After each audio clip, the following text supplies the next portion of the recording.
संजय कांबळे, बहुजन प्रवाह न्यूज चॅनलमध्ये आपले स्वागत करतो। मित्रांनो, बहुजन प्रवाह चॅनलवर आपण जर नवीन असाल तर सबस्क्राइब करा, लाईक करा आणि व्हिडिओला शेअर करा।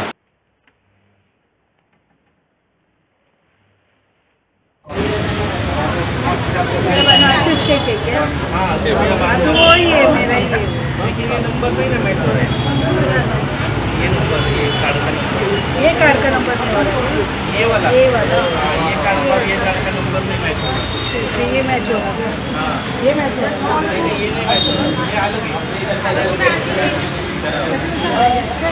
मित्रांनो, 2024 मध्ये आपल्या पुणे शहराची लोकसभेची निवडणूक सुरू आहे आणि या पुणे शहरामध्ये आज मतदान आहे। तर आपण थेट मतदारांकडे आणि कार्यकर्त्यांकडे येत आहोत की आपलं मत कोणाला आहे याबद्दल जाणून घेऊया। तर सर, आपलं नाव काय?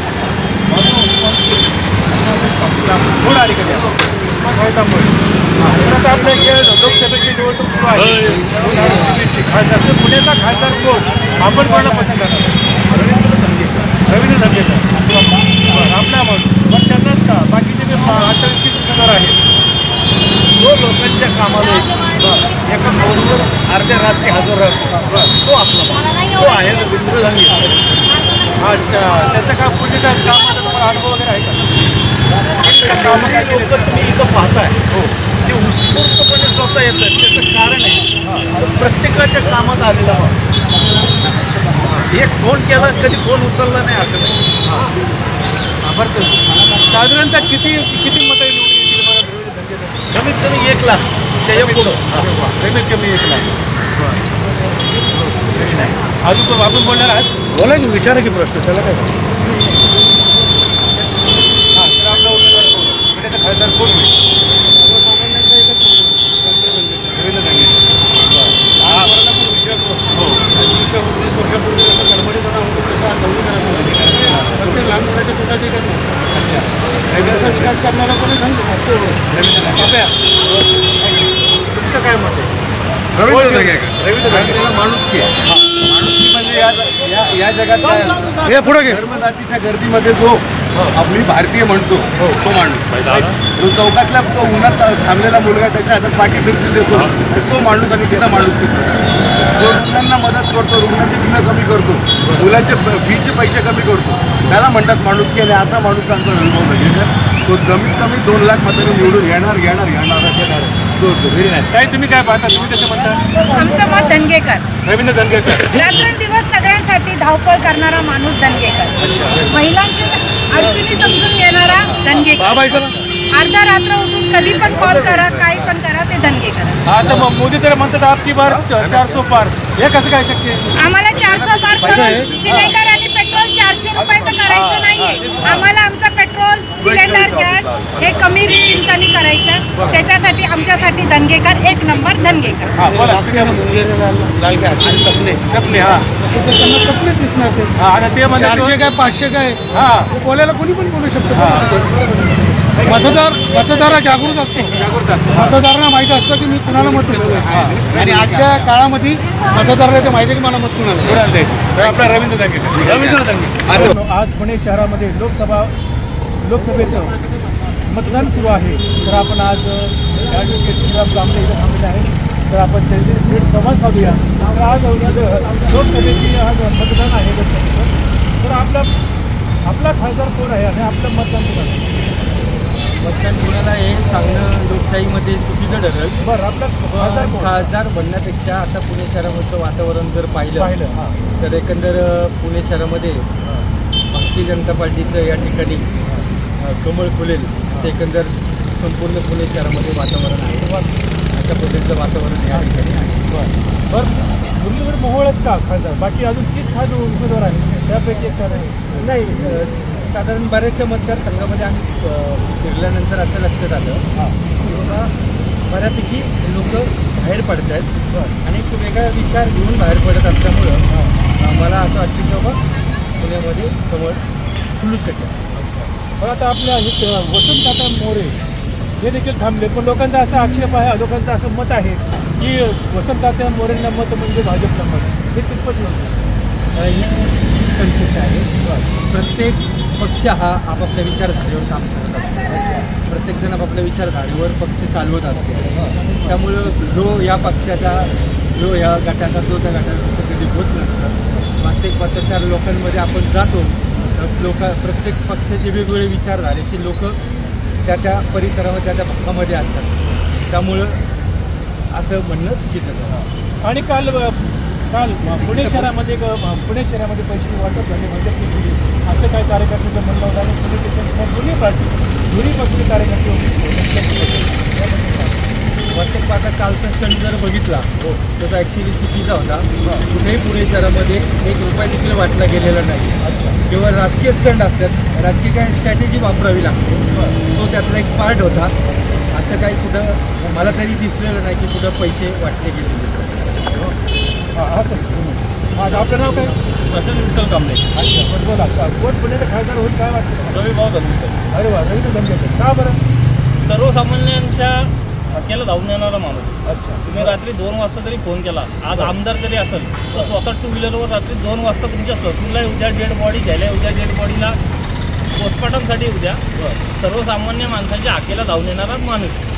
आणि मुरलीधर मोळांचं तुम्ही जे म्हणताय, या मुरलीधर मोळांना केळेवाडीनी पहिल्यांदा नगरसेवक म्हणून निवडून दिलं. आज त्या केळेवाडीकडे त्यांनी पहिल्यापासून आजपर्यंत दुर्लक्ष केलंय. आज जर तुम्ही निकालानंतर पाहिलं तर केळेवाडीमध्ये दंगेकर हे लीडवर असतील आणि मुरलीधर मोळ हे पिछाडीवर असतील. बरं, तुम्ही कसं बघता? तुमचं काय म्हणणं? आता ह्यांचा काय अनुभव असेल आमच्या मित्रांचा. पण केळेवाडी हा परिसरात काय आम्ही जाणत आलेलो आहे. आपला भाग आहे कसबा मतदारसंघ. कसबा मतदारसंघात आम्ही काम करत असतो. कसबा मतदारसंघाचा हा कॅन्टोन्मेंट मतदार नाही. तर दंगेकर सर्वसामान्यांचा खासदार हा रविभाऊ दंगेकर. त्याला रविभाऊला कोणी साहेब म्हणत नाही, आमदार म्हणत नाही, खासदार म्हणत नाही. त्याला हक्काने आवाज देतात रविभाऊ, आणि तोच आमचा खासदार. हां, तर या ठिकाणी ॲडव्होकेट जावळे साहेब आहेत. जावळे साहेब, तुमचं काय म्हणणं? कोण पुण्याचा खासदार होईल? या ठिकाणी हा जो आहे, हा लोकशाहीचा उत्सव आहे. अतिशय उत्साहामध्ये, वातावरणामध्ये लोकशाहीचं मतदान पार पडत आहे. त्यामध्ये प्रत्येकाला आपलं मतदान करण्याचा अधिकार आहे. त्या अनुषंगाने वास्तविक पाहता मी कॅन्टोन्मेंट मतदारसंघामध्ये माझं स्वतःचं मतदान आहे व त्या ठिकाणी मी फिरत असताना अनेक मित्रांशी, अनेक लोकांशी संवाद साधला असताना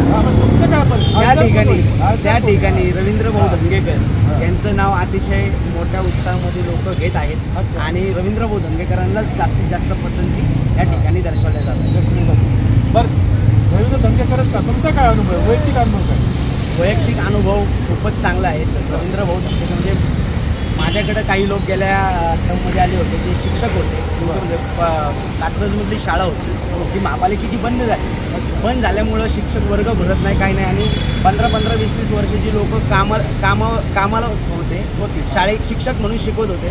अतिशय शाळा बंद पडल्यामुळे त्यांचे पगार देखील बंद करण्यात आले.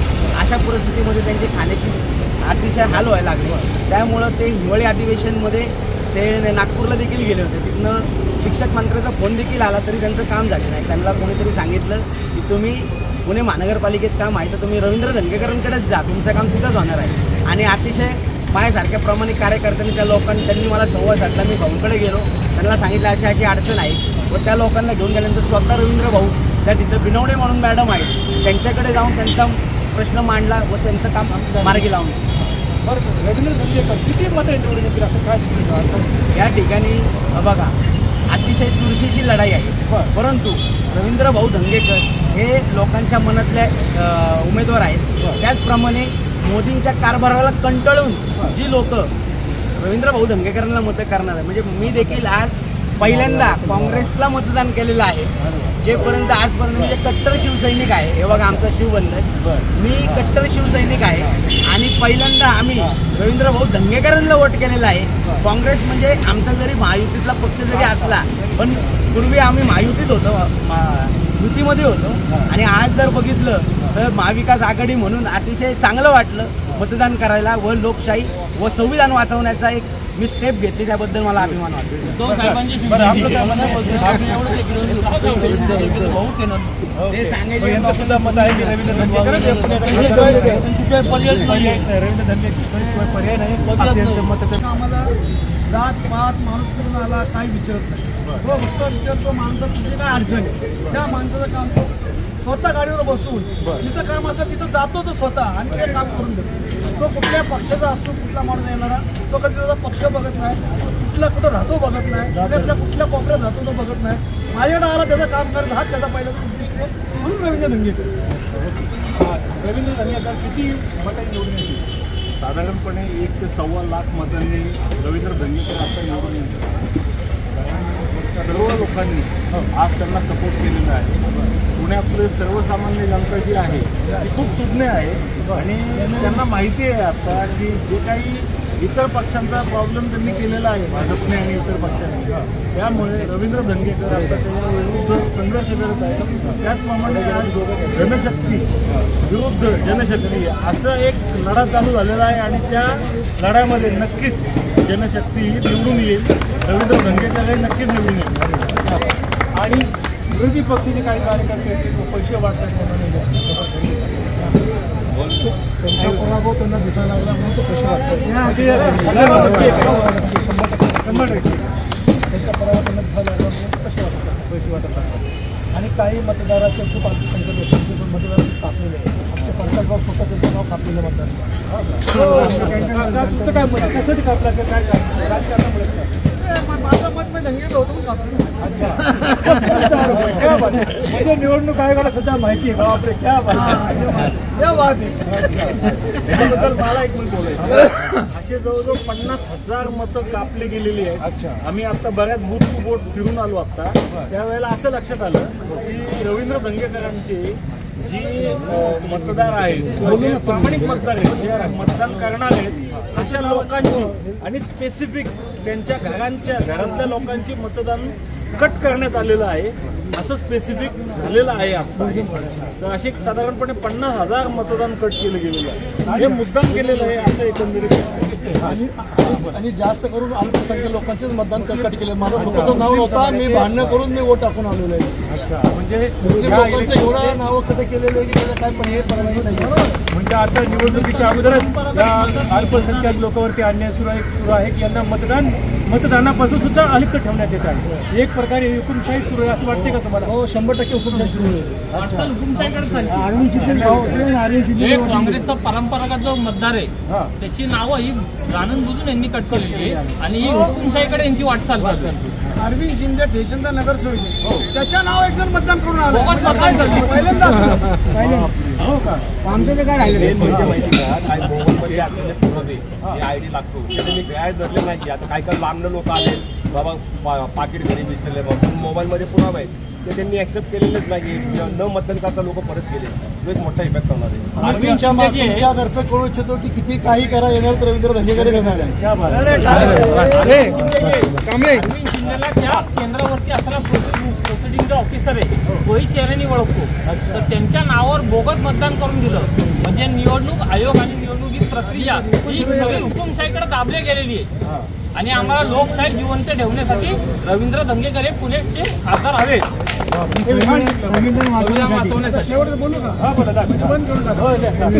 जय भवानी, जय शिवाजी, जय अजून काय नाव आहे सगळं जेवढे पक्षाचे सर्व धर्म समभाव. पुण्याचा खासदार कोण? पुण्याचे खासदार हे मुरलीधर मोहोळ असतील. कारण कोरोनाच्या काळामध्ये का पण तेच का निवडली म्हणजे असे नाही का उमेदवार तर भरपूर आहे पण त्यांचं का तुम्ही चूज केलं का? कारण तळागाळातले ते उमेदवार आहेत. तळागाळातला कार्यकर्ता आहे. म्हणजे कोरोनाच्या काळामध्ये महापौर असताना त्यांच्या घरातले 25 लोक ॲडमिट असताना प्रत्येक पुणेकर हा माझा आहे, प्रत्येक नागरिक हा माझ्या घरातला आहे आणि त्याची व्यवस्था कशी करता येईल हे त्यांनी दवाखान्यातून सगळं सूत्र हलवली. प्रत्येकाला वॅक्सिनेशन हे फ्रीमध्ये दिलं. मला असं ज्यावेळेस कोरोनाच्या काळामध्ये रेमडेसिवीर मिळत नव्हते आणि माझा स्वतःचा अनुभव होता की माझ्या कार्यकर्त्याला एकाला रेमडेसिवीरची अत्यंत इंजेक्शनची आवश्यकता होती. तेव्हा मी अण्णांना हॉस्पिटलमध्ये असताना फोन केला की अण्णा काही करा, पण मला रेमडेसिवीर हवं आहे माझ्या कार्यकर्त्याला. तर त्यांनी तात्काळ ते फोन करून आम्हाला ते उपलब्ध करून दिलं. म्हणजे स्वतः हॉस्पिटलमध्ये असताना, स्वतःचे नातेवाईक हॉस्पिटलमध्ये असताना की पुणेकर जनता ही जगली पाहिजे, या कोरोनाच्या काळामध्ये ते वाचले पाहिजे, त्यासाठी हॉस्पिटलमधून त्यांनी प्रयत्न खूप केलेले आहेत. स्वतःची जीवाची पर्वा न करता त्यांनी काम केलेलं आहे.